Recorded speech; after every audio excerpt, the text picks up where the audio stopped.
विशाखाताई. Hello hello.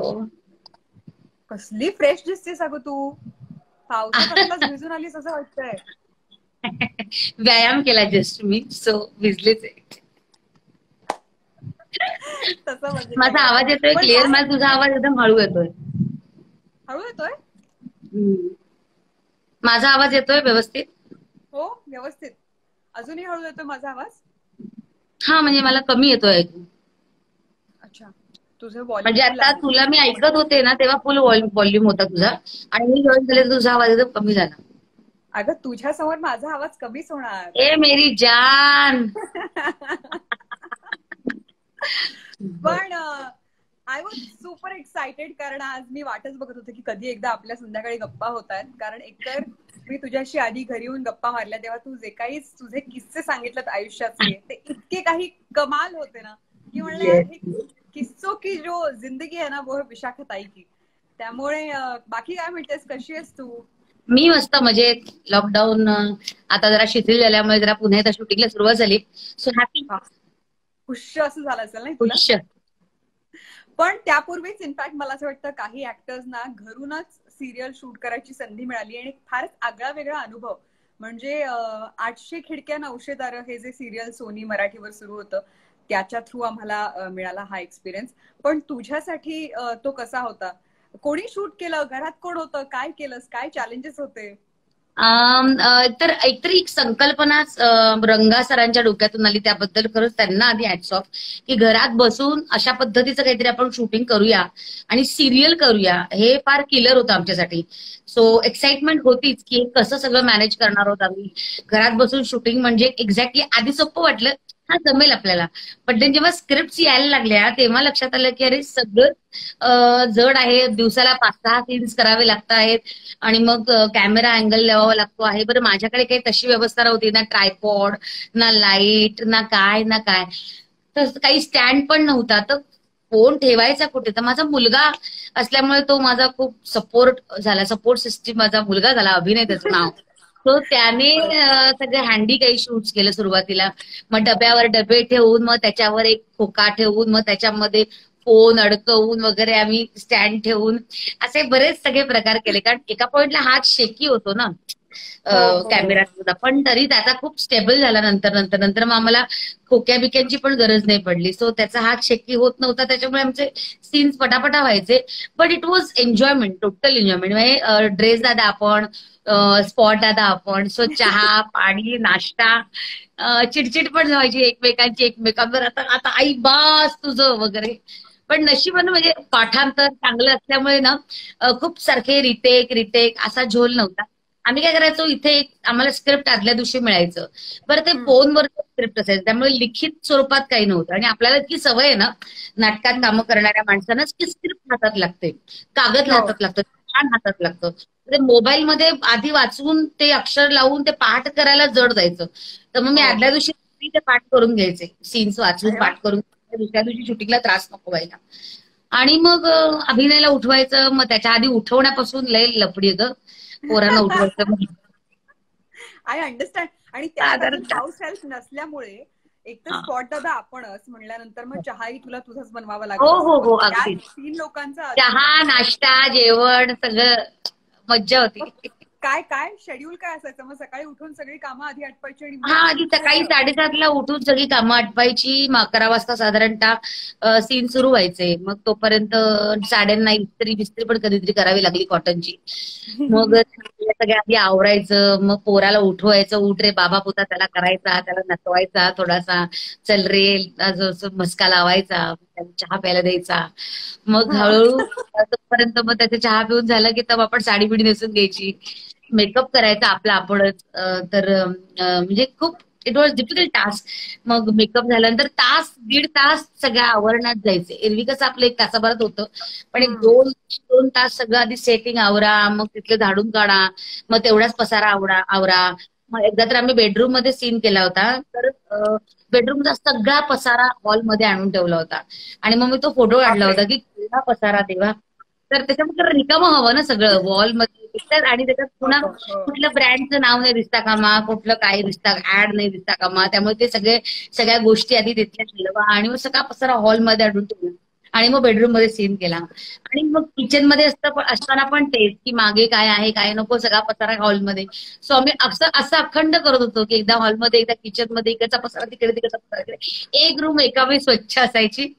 मग नंतर मग आम्हाला जरा कळलं की अच्छा आपण काय करूया, थोडासा मिड शॉट घेऊया, पसारा अवॉइड करूया. फुल सुरुवातीला तामजाम होतं की एक मोठा म्हणजे काय म्हणूया लॉंग अँगलनी एक सीन, परत कटिंग शटिंग वगैरे.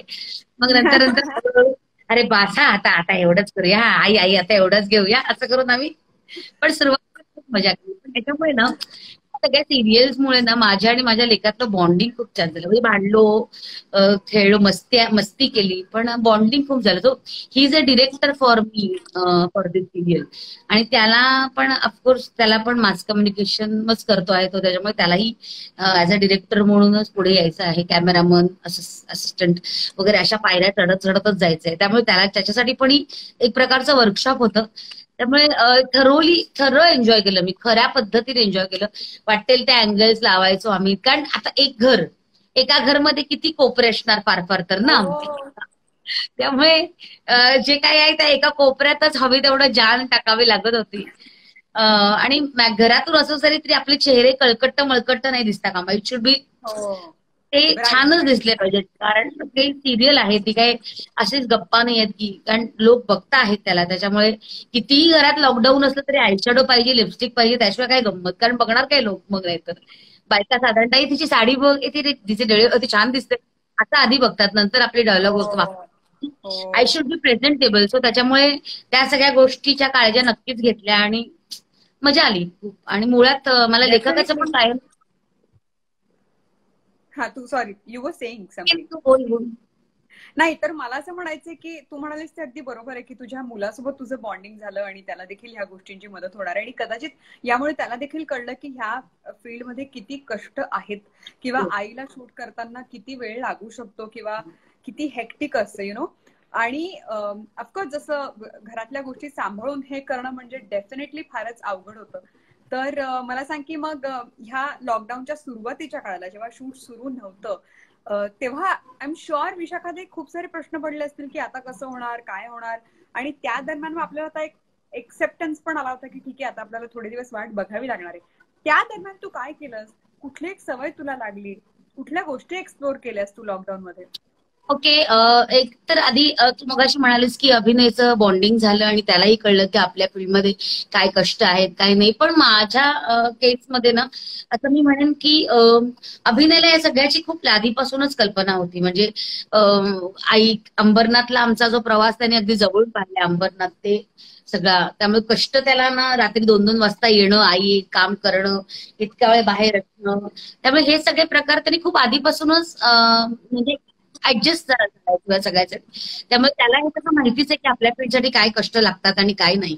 त्यामुळे ते तर त्याला नव्यानं कळलं की एका सीन मागे काय कष्ट असतात. आणि इथे यायचंच आहे. त्याच्यामुळे मला चेहरा मी दिसतोय, मला काळोख वाटतोय माझा. नाही नाही, छान दिसतोय की. आता तू अजूनच फ्लॅश लावलंस तर अजूनच ब्राईट दिसतोय. नाही मग मी कमी करतो. ओके, मी स्वतःचाच हे कमी केलं ना, सॉरी. सो तुला कळून चुकलेत ना गणित, त्यामुळे तुला कदाचित आता असं वाटत असणार. सो त्यामुळे त्याचं ते झालंच होतं आमच्या दोघांचं की त्याला तर अगदीच हमखास माहिती होतं की या सगळ्यासाठी काय कष्ट लागतात. इव्हन आमच्या सगळ्यांच्याच मुलांना, आपल्या फील्ड मधल्या सगळ्यांच्याच मुलांना हे माहिती असतं की आपले आईबाप काय कष्ट करत आहेत, काय पद्धतीच्या फेज मधून जावं लागतं आहे. कारण काय की कम्प्युटरवर बसणारा कायम डोक्याने काम करत असतो. आणि त्यामुळे त्याचा एक भाग आपल्याकडे आपल्या फील्डमध्ये we are using our two brain. आपण राईट आणि लेफ्ट काम म्हणजे वापरत असतो की आपल्याला लॉजिक लावून आणि इमोशन्सशी खेळावं लागतं, शिवाय टेक्निकल पण बघावं लागतं. सो आपण सगळ्याच दोन्ही ब्रेनचा वापर करतो, त्यामुळे जास्त थकतो आपण. त्याची तर कल्पना होतीच त्याला. आणि ऍज यू सेड की लॉकडाऊन मध्ये काय केलं, पुढे काय प्रश्न पडतील अखंड की काय होणार आहे पुढे. पण पहिल्यांदा तुला सांगू, म्हणजे गेल्या 10-12 वर्षात पहिल्यांदा एवढी मोठी सुट्टी मिळाली मला. इतक्या दिवस सलग मी घरी आहे. अन्यथा एवढा वेळ कधी मिळालाच नाही स्वतःसाठी. घरासाठी, घरातल्या कोपऱ्यांसाठी एवढा वेळ कधी मिळालाच नाही. त्यामुळे आधी काय पहिले स्वच्छता मोहीम साफसफाई, केली का? कोपरे पहिले सगळे साफसफाई काय? अगदी. मग किती किलो आधी वजन कमी केलंयस तू घराचं? ते वजन कमी ते कशाला करायचं असतं, आपलं फक्त फिट राहायचं असतं. घराचं घराचं म्हटलं मी. हा, घराचं वजन थोडंफार झालं असेल कमी कचऱ्या विसऱ्याने. तसं स्वच्छता असतेच, पण तरी बारीक बारीक कोपरे आपले राहतात. काही कपाट आवरायचं असतं काय, मग पुस्तकं आधी काढली सगळे. आता त्याच्यानंतर मी नेटफ्लिक्स आणि प्राईम व्हिडिओ आणि मग सगळे युट्यूबवरचं सगळे मग बघून पार चोथा केला सगळ्याचा. 2-2दा 3-3दा काही काही गोष्टी आवडल्या तर बघितल्या. सो काय आता मी बघितलं डार्क तेही सांग. आणि मनी हाईस्ट वगैरे बघितलं. आता मी डार्क बघते आहे, ब्लॅक मिरर बघितलं. सो आणि माझा लेख फार चांगला म्हणजे काय म्हणूया सजग प्रेक्षक आहे अभिनय माझा. त्याच्यामुळे तो मला सजेस्ट करत असतो की यू बघ, ते हे बघ. त्यामुळे यू ते पण वॉज अमेझिंग. त्यामुळे ते जे आहे ते सांगणं, त्यांनी सांगितलेलं ते सगळं मॅक्झिमम बघितलेलं आहे. आणि फिल्म्स पाहिलेल्या आहेत खूप, आणि जुन्या जुन्या फिल्म पाहिलेल्या आहेत पुन्हा पुन्हा. काही काही फिल्म्स आपल्याला फार आवडतात बघ, लहानपणी बघितलेल्या असतात ज्या. जसं मला अजून आठवतं की माझ्या आईला गुड्डी वगैरे सिनेमा फार आवडायचा, त्यामुळे तो आमच्या घरात लागला की फार अगदी दूरदर्शनवर जेव्हा लागायचा तेव्हा म्हणजे अगदी मग तो एक सिनेमा पाहिला. शोले तर ऑलवेज, बनवा बनवी तर ऑलवेज. त्यामुळे ते सिनेमा एकदा बघितले. त्यामुळे खूप बघणं खूप झालं, वाचणं खूप झालं. म्हणजे मला एकतर माझ्या लेकाला पण उर्दू बोलायची आणि ऐकायची आणि लिहायची फार चांगली सवय आहे. त्याच्यामुळे आणि आवड आहे, त्याच्यामुळे त्याला त्याच्या मार्गदर्शनात मी उर्दू काही नज्म ऐकल्या, शेर वाचले आणि अरे वा. कहाण्या, मंटोच्या कहाण्या वाचल्या. त्याच्यामुळे गुगलवर मॅक्झिमम वाचन झालेलं आहे माझं, जरी पुस्तकं नसली तरी सुद्धा. क्या सो उर्दू शिकण्याचा वगैरे प्रयत्न केला. नवीन प्रयत्न. म्हणजे फेसबुकवर मी 32 लेख लिहिलेत या लॉकडाऊनच्या काळात, की माझ्या आयुष्यात भेटलेली माणसं मला. सो मला भेटलेली ओ, माणसं, तर ती 32 लेख झालेत माझे आतापर्यंत. तुला कधी जमलं तर नक्की वाच आणि सांग मला. डेफिनेटली. सर म्हणजे त्याच्यावर काय? पण एक लेख लिहिणं पण फार गमतीशीर होता, कारण जुन्या आठवणी एक एक त्याच्याशी निगडीत असतात. त्यामुळे त्यांना ब्रशअप करणं, आणि काही गोष्टी आपल्याला नकोशा असतात बघ जीवनात, या नको आठवायला. मग त्या मी ज्या मला नको वाटतात, ज्याचा मला त्रास होतो किंवा काय, तर त्या मी लिहून काढल्या आणि त्या आय जस्ट ड्रॉप डस्टबिन आणि जाळून टाकल्या त्या, की ह्या नको आहेत ह्या आपल्याला आठवणी. तर या काही गोष्टी हो. कराव्या लागतात. मानसिक शारीरिक तर करतोच आपण कष्ट, पण मानसिक कष्ट सुद्धा आपल्या मनशांतीसाठी करणं माणसाला फार गरजेचं आहे, जेणेकरून सुखी आयुष्य आपण जगू शकू. तर या लॉकडाऊनच्या पिरियडमध्ये मी माझ्या मनाला फार जपलंय, त्याच्यामुळे आता मी कदाचित तुला फ्रेश दिसते. कारण फ्रस्ट्रेशन मध्ये आणि रडण्यामध्ये माझा नंबर पहिला असतो कायम. काय झालं की अरे लगेच देवा. आपलं. त्यामुळे त्या सगळ्या गोष्टी ब्रशअप पहिले करायच्या ठरवल्या. माझे ते न्यूनगंड आहेत ते मला पुसायचे होते, त्याच्यावर काम करायचो. एक भीती आहे पोटात थोडीशी काही काही गोष्टींची, ती मला पुसायची होती. बऱ्याचदा इन्सिक्युरिटी हा आपल्यातला फार ड्रॉबॅक असतो माहितीये ना. आता पुढे काय बरोबर. होणार, पुढे काय होणार, बापरे. आणि लॉकडाऊनचा काळ तसा होता, प्रश्न होता, एव्हरीबडी इन दॅट फेज. तर त्याच्यामुळे शांत राहायचं, आनंद, मेडिटेशन करायचं. खूप मेडिटेशन केलं मात्र. तर I am happy in that. So खूप लॉकडाऊनचा माझ्यासाठी खूप पॉझिटिव्ह शिकले गोष्टी, आणि बरं, कमी खर्चात कोणीतरी चालवायला शिकले. इथे म्हणते कॉल मी विशी असं त्याचं हँडल आहे. He saying I am dying to see you on big OTT platform. Any new exciting project? Even I am trying to work on OTT platform. तर I really want to do that. पण ते जे म्हणतात ना, आपण stand up comedian साठी जे लागतं ते माझ्याकडे अजून तितकं डेव्हलप नाही झालंय. हा the way you RJ people speak किंवा त्या विषयाला धरून आय रिअली ऍडमायर यू. कमाल आहात थँक्यू. तुम्ही. तुमच्या जी कमांड आहे भाषेवरचं, तुमचं जे प्रभुत्व आहे किंवा तुमचे जे थॉट्स आहेत ते कमाल आहेत. तर आता मी या दरम्यान ना, लॉकडाऊनच्या काळात सुद्धा मी असे खूप माझ्यासाठीचे, जर मी एकटी परफॉर्म करेन तर मी काय करेन यासाठी मी काही काय म्हणूया संवाद लिहून काढलेत माझे मलाच, की जे मला एन्जॉय म्हणजे मी एन्जॉय करून ते बोलू शकते आणि त्याची लाफ्टर क्रिएट होतं. सो आय एम ट्राईंग की आता पुढे जाऊन हल्ली हळूहळू OTT प्लॅटफॉर्म जास्त गरजेचं आणि काय म्हणूया महत्वाचं ठरणार आहे. त्याच्यामुळे त्याच्यावर काम करायला शिकलंच पाहिजे, त्यामुळे शिकतेय. सर नक्कीच तुम्हाला OTT प्लॅटफॉर्मवर मला पाहायला मिळेल. आणि विशाखाताई, तुझ्यासाठी प्रश्नही भरपूर येतात, असं नको वाटायला की मी तुला माझेच प्रश्न विचारते. माझ्याकडे पण अरे भरपूर प्रश्न आहेत तुझ्यासाठी, पण बरेच प्रश्न आपल्याला येतात, त्याची पण उत्तर देण्याचा आपण प्रयत्न करूयात. एक मिनिट, मी फक्त पाण्याची बाटली आणू का? मी हो विसरले हो, पाण्याची बाटली. आण. पूजा दे, मी कॉम्प्लिमेंट्स ऐकवते तुला, फक्त ऐक. कारे दुरवा मधलं character very nice, I like it, म्हणते पूजा. देन MD आरेकर असं असेल बहुधा हे handle. You are one of the most natural actress, I agree. Vishakha, Sony Marathi एपिसोडचं शूट कधीपासून सुरू होईल असं प्रसाद माने विचारतायत. त्यांचं एक उत्तर आपण देऊयात. आणि दो सुमंत म्हणतायत, म्हणजे तुम्ही वर्क फ्रॉम होम शूटिंग केली, यू आर ग्रेट विशाखा ताई. ओके, सो असे अनेकांचे कॉम्प्लिमेंट्स येतात. Love to hear you. Rahul म्हणतायत, Dagdabaichi Chaal movie is awesome and your act is super. मगर प्रथमेश, आय थिंक कारण लोकांना वेळ मिळाला तर त्या दरम्यान तुझ्या मूवीज बघायची पण संधी मिळाली आहे अनेकांना, त्यामुळे एव्हरीबडी इज प्रेझिंग यू. विशाखाताई, तुझा खूप छान आहे आवाज खूप स्वीट आहे असं परत सुमंत म्हणतोय. गायला सांगू नको म्हणा, खूप घाण आहे माझा आवाज. सो एकाने आता जे विचारलं की सोनीवरचं आता सध्या हास्य जत्रा जिथे आम्ही तुला बघत असतो त्याच्या शूट बद्दल काय सांगशील? मला वाटतं आता शिथिल झाल्यामुळे बऱ्याच ठिकाणी शूट सुरू झालंय, तुम्ही कशी काळजी घेताय? हो, जसं आता आपल्या ठाकरे सरकारने सांगितले की पुनश्च हरिओम, सो यामार्फत आमचं शूटिंग सुद्धा सुरू झालंय. 2 आठवडे झाले, म्हणजे 2 दिवस झाले, एका आठवड्यात 2 दिवस झाले. सो 2 एपिसोड आमचे तयार आहेत, म्हणजे 4 एपिसोड आमचे तयार आहेत.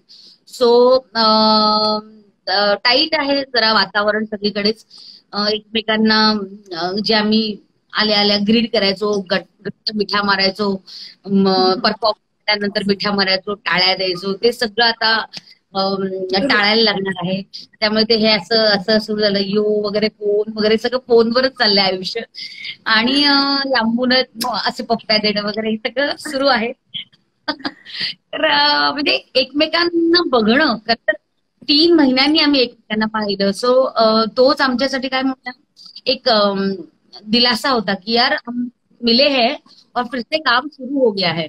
सो परत काम सुरू झालंय हे फार काय म्हणूया आशादायी आणि फार आत्मविश्वास त्यांनी दुणावला की अरे काम सुरू झालंय.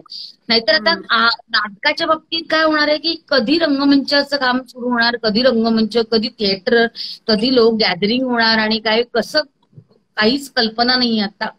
तर निदान आपण आपलं एक टेलिव्हिजनवर काहीतरी चालू होतं हास्य जत्रा आणि ते परत सुरू झालं आहे, तर याचा आनंद आहे. आणि इथे आता कसं झालंय की क्र्यू फार कमी केलाय. जो आम्ही 130 वगैरे गाणा व्हायचो तो आता 50वर आलाय. फक्त 50 लोक असतात शूटिंगला. त्यामुळे कॅमेरामन, त्यामुळे मदतनीस नाही, स्पॉट्स फार नाही, हेअर ड्रेसर नाही, मेकअप मन फार नाही. त्यामुळे मेकअप आम्ही आमचा करतो, हेअर आम्ही आमचे करतो, त्या फक्त मार्गदर्शनाला असतात. अगदीच नाही जमलं तर थोडं PPT किट घालून थोडंसं मदत करतात.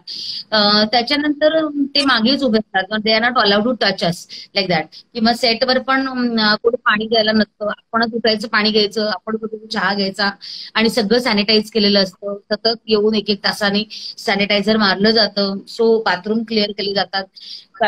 एकमेकांपासून आम्ही लांब बसतो, सतत मास्क वापरायचा. एक इव्हेंट कंपनी आहे की सरकारने म्हणजे मुद्दाम सांगितलंय की एका कंपनीची 2 माणसं असली पाहिजेत की ते तुमच्या सगळ्यांवर वॉच ठेवणार प्रोडक्शनच्या. आणि ते मास्क नसेल घालत, तुम्ही नीट नसेल वापरत तर सरकारला ते कळवणार आणि मग then you are not suppose to shoot, मग तुमचं शूटिंग कॅन्सल.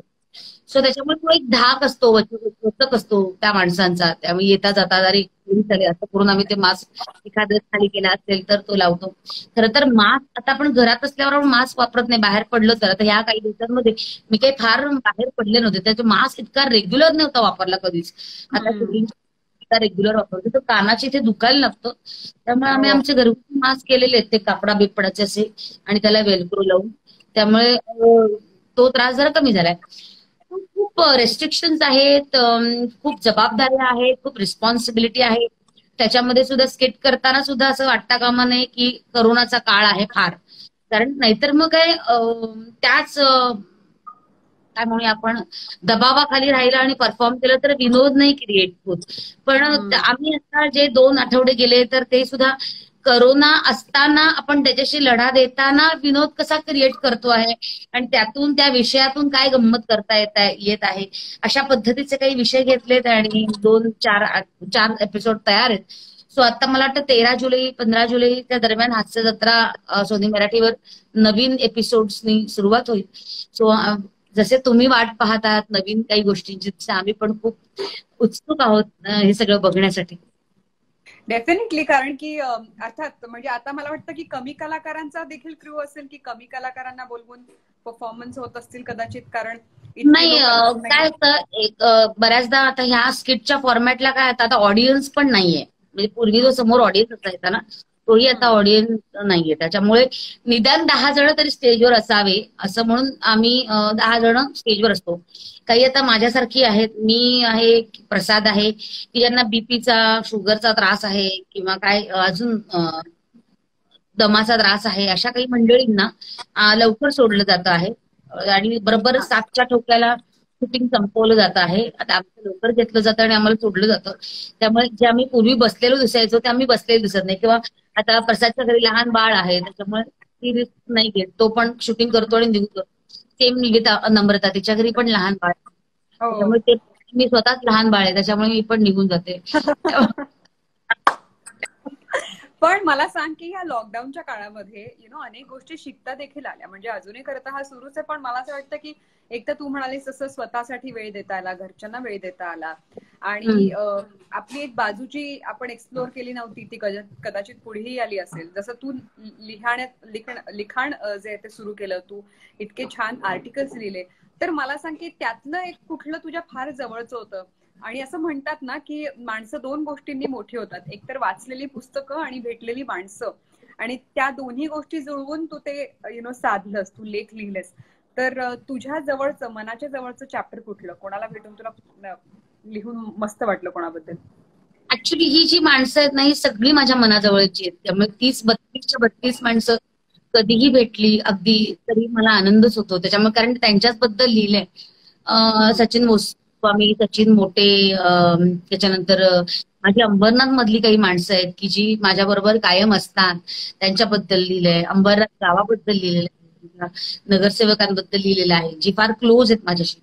आणि आपल्या इंडस्ट्रीमधले प्रियदर्शन जाधव बद्दल लिहिलेलं आहे जो माझा शांतीचं कार्ड चालू आहे मधला पार्टनर आहे. बैकू आम्ही एकत्र केले. अंशुमन पुजारी, पॅडी कांबळे, समीर चौगुले या सगळ्यांबद्दल मी लेख लिहिले. त्यामुळे सगळेच they are very dear to me आणि म्हणूनच ते इतकं छान लिहिलं गेलं आणि व्यक्त झाले त्याच्या सगळ्यातून. खूप बऱ्याच असं काय होतं आपण आपल्या जवळच्या माणसाला कधी सांगत नाही की तुझ्यात काय चांगलंय आणि तुझं मला काय आवडतं. वाईट पटकन आपण सांगून टाकतो की हे नाही मला तुझं आवडलं. पण चांगल्या गोष्टींना आपण कौतुकाच्या आपल्या जवळच्या माणसाला काय सांगायच्या असं म्हणून आपण सांगत नाही. जसं आपण बायकोला गृहीत धरतो की तिचं काय नेहमीच स्वयंपाक चांगला होतो किंवा नवऱ्याला तो तर काय नेहमीच चांगली आपण गृहीत धरतो. तर अशाच काही गृहीत धरलेल्या माझ्या मित्र मैत्रिणी होते की त्यांना मला सांगायचं होतं की what are you for me. Sir ते मी माझ्या लेखातून मांडलं. त्यामुळे सगळेच माझी एक अर्चना नावाची फार घनिष्ठ म्हणजे जीवश्च मैत्रीण आहे. म्हणजे घनिष्ठ मैत्री आमची गेली 17 वर्ष आम्ही एकत्र आहोत. सो तिच्याबद्दल मी लिहिलं. त्यामुळे ती माझी फारच जवळची मैत्रीण आहे. सोनाली म्हणून माझी मैत्रीण आहे, तिच्याबरोबर एक 17 वर्ष. माझा लेख माझा एक चांगला मित्र आहे.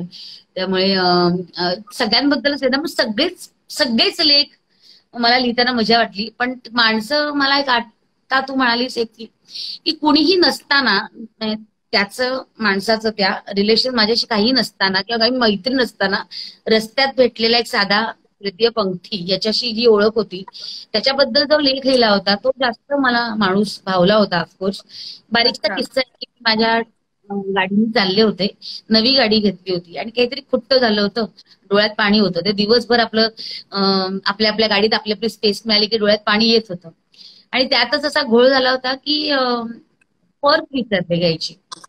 म्हणजे पर्समध्ये पैसे टाकायचे विसरले. कार्ड बिर्ड होते, क्रेडिट कार्ड वगैरे, पण लायसन्स वगैरे पण होतं नेहमीसारखं, पण आपण ते पटकन बंदे रुपये वगैरे घेतो ना, ते घ्यायचे विसरले आणि त्या नादातच निघाले. काम वगैरे केलं, रात्री घरी जाताना पुन्हा एकदा विचार आला आणि पुन्हा डोळे पाणावले. सिग्नल पाशी एक चक्का उभा होता, तृतीयपंथी उभा होता. तर त्यांनी पाहिलं, नाही पाहिलं म्हणजे, आणि नवीन गाडी होती ग, नवीन गाडीचा हार पण नव्हता काढला. अगदी 4 दिवसच झाले होते गाडी घेऊन. नेक्सॉन गाडी होती माझी, तो तसाच, आणि मी आली होती बाहेर.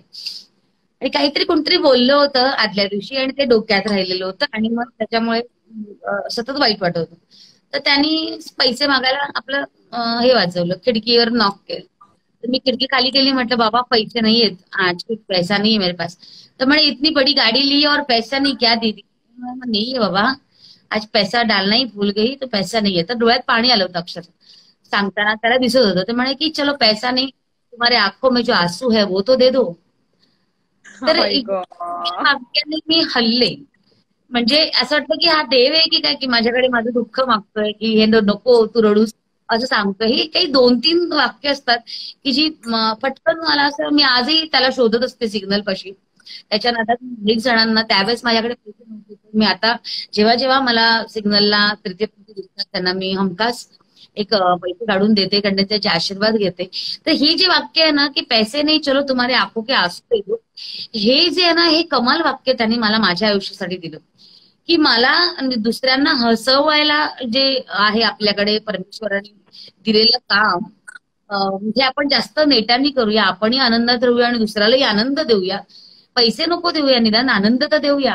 ह्या गोष्टी पटकन त्या माणसाने उभ्या उभ्या मला शिकवल्या. सो हा एक फार ग्रेट किस्सा मी लिहिला. असे काही अनेक किस्से 4-5 असे लिहिले गेले. ते लेख पण छान झाले, मजा केली लिहायला. मी डेफिनेटली वाचेन हे सगळे किस्से. पण मला सांग की what was the best thing about lockdown? जे तुला असं वाटतं की जे तू आता हे लेख तर लिहिलेच आहेस, पण ह्या पलीकडे तुला काय वाटतं की कुठली गोष्ट शिकलीस तू ह्या लॉकडाऊन मुळे?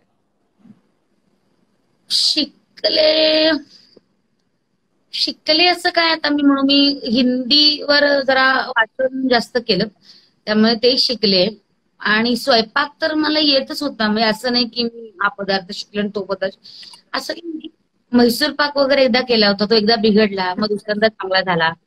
पाणीपुरी घरी केल्या. तर बाकी असं शिकल्याच नाही. हा, पण जे येत होतं ते जास्त ब्रशअप करत गेले. जसं मला मेडिटेशनची फार आवड आहे, त्यामुळे संध्याकाळी 5 वाजल्यानंतर मी जे मेडिटेशनला बसायचे ते संध्याकाळी 8-8:30 पर्यंत मी मेडिटेशन करायचे. त्याच्यामुळे रामरक्षा स्तोत्र असे त्याच्यात म्हणायचे.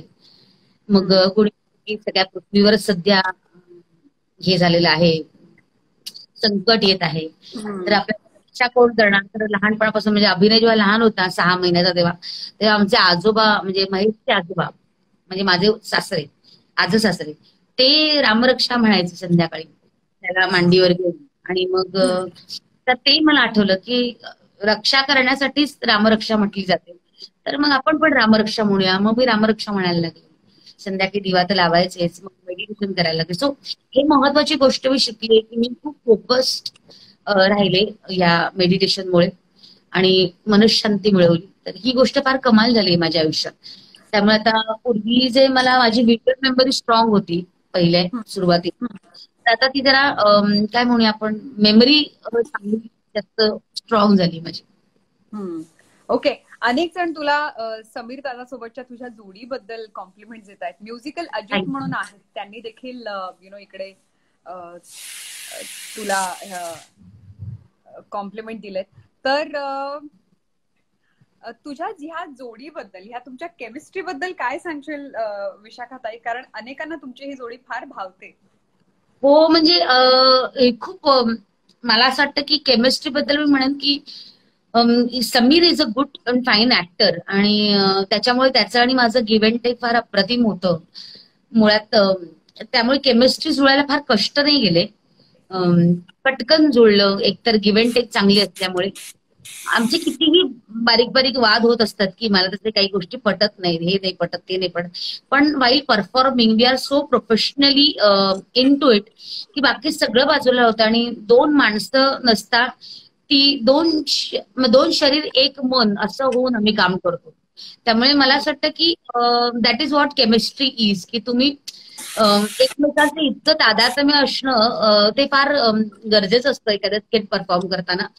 त्यामुळे आमची केमिस्ट्री फार फाईन होत गेली हळूहळू हळूहळू, आणि आता तर आमचं बॉन्डिंग पण फार उत्तम झालं. काही काही गोष्टी त्याला आता त्याने एक्सेप्ट केल्यात, जसं त्याच्या काही गोष्टी मी एक्सेप्ट केल्यात की अरे हा, तर त्याने एक्सेप्ट केले की अरे हा ही उशिराच येते.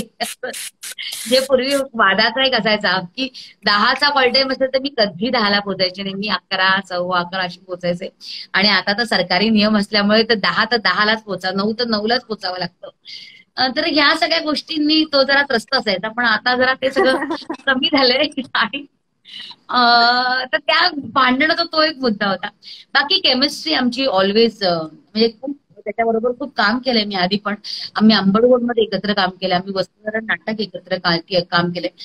त्यामुळे गिव्ह अँड टेक उत्तम आहे. म्हणजे आणि फुबाई मध्ये पासून म्हणजे आनंद इंगळे असेल, मांगले असेल, जाधव असेल, अंशुमन विचारे असेल, कॉमेडीची बुलेटिन मध्ये आम्ही काम केलं होतं, आणि समीर चौगुले. मला असं वाटतं की मी माझ्याशी जास्त कम्फर्टेबल आहे, मी माझ्या कामाशी जास्त कम्फर्टेबल आहे. त्याच्यामुळे माझ्या समोर कुणीही आलं तरी I get comfortable with the person. कारण जर मी कम्फर्टेबल नसेल तुझ्याशी ना, दॅट मीन्स मी कुठेतरी चुकते, तो माणूस चुकत नाही. मी कुठेतरी, मला माझ्यावर जास्त काम करायचं. त्यामुळे कदाचित माझी जोडी ना सगळ्यांबरोबरच छान केली असं मी म्हणेन. पूजा विचारती की कारे दुरावा मधलं कॅरेक्टर तिला फार आवडलं, काही आठवण सांगाल का? कारे दुरावा वॉज माझ्यासाठी पण फार गंमत आणि वेगळा एक्सपिरियन्स होता. कारण इतकं शांत, इतकं गोड असं कॅरेक्टर मी कधीच नव्हतं केलं. त्याच्यामुळे माझ्यासाठी पण ते फार असं गोड होतं. तर माझ्या खळ्यांना सूट करणारं कारे दुरावा कॅरेक्टर होतं. तर अशी एक ऍक्च्युली खरं तर ती आहे मी, ती जी मम्मा आहे ना कारे दुरावा मधली, त्या बाई कॅरेक्टर मधली, नंदिनी मधली जी आई आहे ना, ती जरा आहे मी. सगळ्यांची काळजी घेणं, हे केलंच का, ते केलंच का, हे घेऊन जात, ते घेऊ, तशी मी आहे. त्यामुळे करायला सोपं गेलं. पण तरी सुद्धा एक कॉमेडी करताना आपले खांदे असं बोलताना वगैरे होतात ना, ते सगळं मला टाळावं लागलं. खूप शांतपणे रिॲक्ट व्हावं लागलं. कुठे आपलं लहान बाळ आहे आतमध्ये दडलेलं स्मार्ट किड, त्याला तिथं झोपवावं लागलं की थांब, तुझं आत्ता गरज नाही, थांब, तू आत्ता नाहीयेस, तू 13 नंबर नाहीये असं. आणि त्या दरम्यान कॉमेडीची बुलेट ट्रेन आणि कारे दुरावा असं दोन्ही चाललं होतं. त्यामुळे एकीकडे अशा पद्धतीचं कॅरेक्टर, शांत पद्धतीचं कॅरेक्टर, त्यामुळे जरा कष्ट जायचे कारे दुरावा करताना. पण छान मजा आली. तर त्याच्यातली काय तक्या कलाम, काय करू तुझं रजनी, काय करू वगैरे, ते जे सगळं शोधून काढण्यात सुद्धा गंमत होती. रजनी काय करू ते फारच होतं. आणि माझं प्रसाद देणं वगैरे पण लोकांना फारच भावलं. बरं, मला तुला आज गुरुपौर्णिमेच्या निमित्ताने विचारायचंय की तुझ्यातली ही कला सगळ्यात आधी कोणी ओळखली? म्हणजे कॉमेडी हा एक अंग जो आहे तो आपल्यात आत्मसात असायला हवा, तर तो तुम्हाला जमतो ना. उगाच तुम्ही काहीतरी केलं म्हणून ते जमणार नाहीच आहे, आणि it is a very difficult task. तर तुझ्यातली ही कला कोणी ओळखली आणि तुझे गुरु कोण? तसं बघायला गेलं शाळेपासून नाटकांमध्ये कामं करायचं. त्यामुळे पहिला गुरु तर माझ्या शाळेतले शिक्षक साठेबाई म्हणून होत्या. आणि माझे बाबांनी मला कायम प्रोत्साहन केलं की हे तुला जमतंय, हेच तुला जमतंय, हे चांगलं करू शकतेस. पण त्यावेळेस कॉमेडी, सिरियस असं काही कळायचं नाही बुद्धीला. तर त्यांना पण ना मला पण त्यातलं काही माहिती होतं. मी एकपात्री करायचे, त्यात बक्षीस मिळवायचे. मग एकपात्री होतं ते सिरियस होतं, एक कॉमेडी होतं, तर त्यात दोन्ही मध्ये बक्षीस मिळायचं. नंतर मग जेव्हा लग्नानंतर जेव्हा नाटकांमध्ये काम करायला लागले, तेव्हा माझ्याच नवऱ्याच्या दिग्दर्शनाखाली मी सौजन्याची 80 देशी किंमत, सासूबाई राधाबाई हे आमच्या कांसईमध्ये नाटक केलं. मग त्यानंतर मला कळलं, म्हणजे अंबरनाथला, त्यानंतर मला कळलं की अरे मी विनोदी वाक्य बोलल्यावर काहीतरी असं घडतंय की जेणेकरून लाफ्टर क्रिएट होत आहे. त्याच्यामुळे माझं पहिलं विनोद हुडकून काढणं माझ्यात, हे माझ्या नवऱ्याचं काम आहे, महेश सुभेदारचं काम आहे. त्यामुळे त्याच्या हाताखाली मी कॉमेडी करायला लागले. आणि नंतर मग कॉमेडी नाटकासाठी मी ऑडिशन्स दिल्या. मग स्वतःच बघून जास्त शिकले. मग रंजनाबाई माझ्या आदर्श आहेत या बाबतीत. तर मी कायम त्यांना फॉलो करते की बाईनं विनोद कसा करावा, काय पातळीचा करावा, किती एक्झॅगरेट करून करावा, किंवा एक बाई नाही मरता कामा विनोदातली, मूळ स्त्री नाही मरता कामा. मग ती एक काळजी कायम घेत असते विनोदी काम करताना. त्यामुळे विनोद माझा ऑफकोर्स माझ्या नवऱ्यांनी हुडकून काढलाय आणि माझ्यासाठी आदर्श जे आहेत त्यांचं काम शिकत शिकत बघत बघत मी काम शिकत गेले. ओके. आणि आता अजून कुठला प्रश्न आहे का तर तुम्ही विचारू शकता. शांत आणि मस्त कॅरेक्टर होतं. ओके, पण कधी विशाखाताई तुला असं वाटतं की साधारणतः कॉमेडीसाठीच आपल्याला कन्सिडर केलं जातं? कारण एक असतं ना की तुम्हाला त्याच फक्त विंडोमध्ये राहायचं नसतं, तर तसं काही तुझ्या बाबतीत होतं किंवा आहे, असं काही आहे का? होतं ना, बऱ्याचदा सतत कॉमेडीचाच विचार केला जातो आमच्याकडे बघताना सुद्धा, आणि खूप गृहीत धरलं जातं की अरे हा विनोदीच करणार. आणि पण माझ्या नशिबानं म्हणजे I am still waiting film मला अशा पद्धतीची यावी की काहीतरी वेगळं माझं लोकांना दिसावं, की त्याची मी स्वतःच खूप वाट बघते. सतत विनोदी विनोदी होतो आहे याचं जरा त्रास पण होतो की त्याच्यामध्ये काहीतरी वेगळं करू शकतो.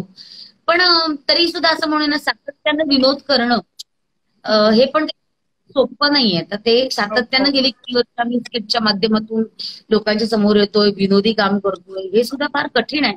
So I am also happy in that की हो आहे मी विनोदी अभिनेत्री, मला आवडतं विनोदी काम करायला. पण ऍज अन ऍक्ट्रेस मला विचारायला गेलं तर मला असं वाटतं की हा मला हे पण बघायचंय, मला ते पण बघायचंय. सो आय एम वेटिंग की काहीतरी छान काम, काहीतरी छान प्रकारची आई, एखाद्या म्हणून आपण की दरवेळेस आई म्हटलं की सोशिक बाईच असं डोळ्यासमोर येते.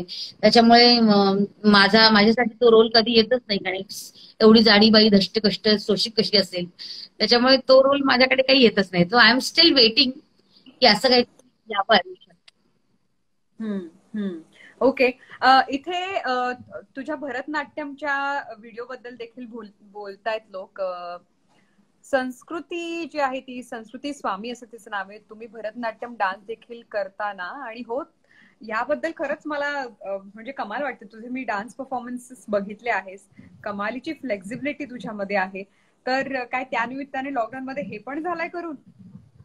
थोडस नाचले बिचले भरतनाट्यम, घरी तालीम केली, खरं कथ्थक पण करायचा प्रयत्न केला ऑनलाईन शिकून. डान्स आवडतोच फार लहानपणापासून. भरतनाट्यम मध्ये मी डिग्री घेतलीच, त्यामुळे भरतनाट्यमची आवड आहेच लहानपणापासून. पण भरतनाट्यमचा माझ्या अभिनयात खूप फायदा करून घेतला आहे.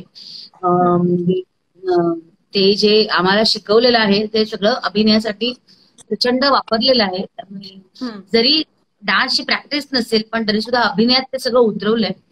त्यामुळे तो जो इन्हेरंट ग्रेस आहे बॉडीमध्ये, तो कदाचित डान्सची देण आहे असं मी म्हणेन. लहानपणापासून जे नाचले, कॉलेज नालंदा नृत्यकला महाविद्यालयामध्ये मी डिग्री घेतली आहे, त्याच्यामुळे ते आहेच भरतनाट्यम अंगात. थोडीशी प्रॅक्टिस केली आणि तो व्हिडिओ टाकला तर खरंच लोकांचे इतके रिस्पॉन्स झाले, बापरे. खूप वर्षांनी नाचले. ओके. मला असं वाटतंय की चला ह्या निमित्ताने बऱ्याच आपल्या गप्पा झाला विशाखाताई, आणि तुझ्या सध्या शूटिंगच्या बद्दलही कळालं, तुला जी मध्ये मजा आली तेही देखील कळाली. पण मला सांग की कधी असं होतं का की जसं तू म्हणालीस की कधी कधी फ्रस्ट्रेशन येतं, कधी कधी फार हिरमुसायला होतं, आणि त्यावेळेस देखील ऍक्ट करायचं असतं आणि त्यात कॉमेडी करायची असते, असं एम शुअर तुमच्यासोबत होत असेल ना? कधी झालंय तुला फार अवघड गेलंय परफॉर्म करताना? नाही, असं म्हणजे अवघड तर जातच. डोक्यात खूप गुंता असतो विचारांचा, काहीतरी झालेलं असतं, बारीक फ्रस्ट्रेशन झालेलं असतं, काहीतरी नको वाटतं, कामच नको वाटतं. असं करताना जेव्हा विनोद करावा लागतो ना तेव्हा फार गंमत होती. पण ऍज अन आर्टिस्ट त्यामुळे स्विच ऑन आणि स्विच ऑफ असं खूप लहानपणापासूनच, म्हणजे कलाकार जेव्हा लहानपणापासून पहिलं ते शिकतो की ऑन ऑफ, त्यामुळे ते ऑन ऑफ असल्यामुळे कठीण नाही गेलं. म्हणजे कठीण नाही गेलं, कारण कामाच्या ठिकाणी काम, it's a devotion, passion for. उलट मी कामात असले की मी वर्कहॉलिक आहे फार, मला फार काम लागतं करायला. मला काम नसतं तर मला कंटाळा येतो. मग तर मला असं वाटलं होतं की त्या लॉकडाऊन मध्ये मी काय करणार, कामच नाही माझ्याकडे, मी आय एम सो वर्कहॉलिक. त्यामुळे पण घरात इतकी कामं होती तर मला असं काही आणि आता बापरे. तर पण आय एम वर्कहॉलिक, त्यामुळे कामं करताना मी कधीच माझे दुःख एक्साइटमेंट अशी ओढून नाही आणत. काम करताना ते काम आत्ता जे पान आपल्यासमोर आहे दिलेलं ते डायरेक्ट ऑस्कर साठी जाणार आहे असा विचार करून मी काम करते. ओके, आता क्विक रॅपिड फायर. मला अरे सांग की बाप, लॉकडाऊन मध्ये एक गोष्ट जी तू प्रचंड मिस केलीस ती कुठली होती? आईस्क्रीम. वीक पॉइंट दिसतोय तुझा. घरी नाही बनवलंस तू? नाही ग, मला कंटाळा येतो आईस्क्रीम म्हणजे. आणि मला काय होतं माहितीये का, सगळं दूध आटवा आणि एकतर मी दूध पण घ्यायला खाली उतरले नाही, सगळे मिल्क पावडर वगैरे आणि मग ते सामान आणा. पण तरी आईस्क्रीम जे बाजारचं आहे नॅचरलचं त्याची गंमत येत नाही. मग ते आंब्याचं बिंब्याचं बनवलं, आंबे बिंबे आल्यावर, पण तरी ते मला ते नॅचरलचं आईस्क्रीम फार आवडतं. ओके, एक काम जे करायला तुला प्रचंड कंटाळा आला किंवा येतो ड्युरिंग लॉकडाऊन? कपडे धुणे. एक साथ. हा, त्यामुळे सगळ्या हेल्पर्सचा एक रिस्पेक्ट वाढला ना आपोआपच. हो, अगदीच अगदीच अगदीच. ओके, एक जागा जिथे तू पडीक असायचीस ड्युरिंग लॉकडाऊन? एक जागा जिथे तू पडीक असायची, म्हणजे तुझी फेवरेट जागा, फेवरेट कॉर्नर ऑफ सोपा झोप. मिळायची का पण झोप? हा, अगदीच. दुपारनंतर काय काम असतं, एकदा सकाळी आटपलं की मग काय. बर. आणि एक वाईट सवय जी तुझी मोडली ड्युरिंग लॉकडाऊन?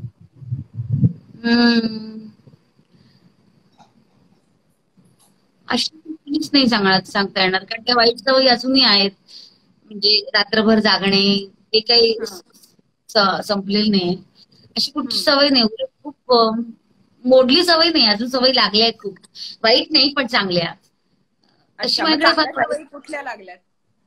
हा, म्हणजे चांगल्या सवय म्हणजे एक्सरसाइज करणे, वाचन करणे, मेडिटेशन करणे, स्वच्छता राखणे, खूप बारीक बारीक सतत आवरतच राहणे सासूबाईंसारखं. माझ्या सासूबाई सतत आवरत असतात, त्यांची सवय मला लागली. मी त्यांना फोन करून सांगितलं, म्हटलं तुमची सवय लागली मला. मग कैऱ्या आल्या, मग कैऱ्यांची पन्ह करणे, हे सगळं सगळ्या गोष्टी, खाद्य संस्कृती मॅक्झिमम हातभार लावणे, हे सगळं केलेलं आहे. सगळ्यात जास्त व्हिडिओ कॉल्स कोणासोबत झाले?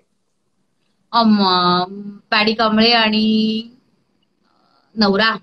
कारण नवरा तिकडे अंबरनाथला, मी इकडे मुलुंडला, त्यामुळे नवरा. आणि माझी फार जवळची मैत्रीण अर्चना. आणि आमच्या ग्रुपचे व्हिडिओ कॉल व्हायचे, फार हास्य जत्रेच्या ग्रुपचे 6-7 जणांचे एकत्र व्हिडिओ कॉल व्हायचे. बर. आणि एक कुठली ऍप तू सगळ्यात जास्त वापरलीस ड्युरिंग लॉकडाऊन? मग इंस्टाग्राम, फेसबुक किंवा इतर कुठली ऍप? फेसबुकच. Facebook. All right, so that was the rapid fire round. मज्जा आली विशाखाताई तुझ्याशी बोलून. अजूनही खूप लोकांचे कॉम्प्लिमेंट्स येतात, विशाखाताई तुमची स्माईल अप्रतिम आहे, तुम्ही समीरदांच्या वेगवेगळ्या आवाज मिस करत होता का, असं कोणीतरी बरान विचारतोय. नाही, वेगवेगळे आवाज मिस, सगळे महाराष्ट्र त्याच्या या आवाजावरचे फॅन आहेत. आणि मी तर त्याला खूप चिडवते. तर मी त्याला एकदा असा एक व्हायब्रेटरचा आवाज मी त्याला काढून कायम चिडवते. तुझं मला जमत नाही आणि त्याला खूप छान जमतो. तर त्याच्याबरोबर बघ ना हे तर का बघ ना. तर आता सुद्धा मी लॉकडाऊन मध्ये मी असं म्हटलं की चल सम्या, तुझ्यासारखा आवाज काढायला तू शिकते या लॉकडाऊन मध्ये. तर ते मला एकही आवाज जमला नाही, तरी फक्त घाणेरडे आवाज व्हिडिओ कॉल करून बस जमतोय का. ऑलराईट, पण थँक्यू सो मच. आज तू इतक्या छान गप्पा आमच्याशी मारल्यास आणि इतक्या सगळ्या प्रश्नांची उत्तर दिलीस आणि खूप छान पॉझिटिव्ह गप्पा झाल्या, मस्त वाटलं. Thank you Shruti, thanks. ओके, भेटूयात लवकरच. Yes, bye bye, take care. Take care. 93.5 बजाते रहो.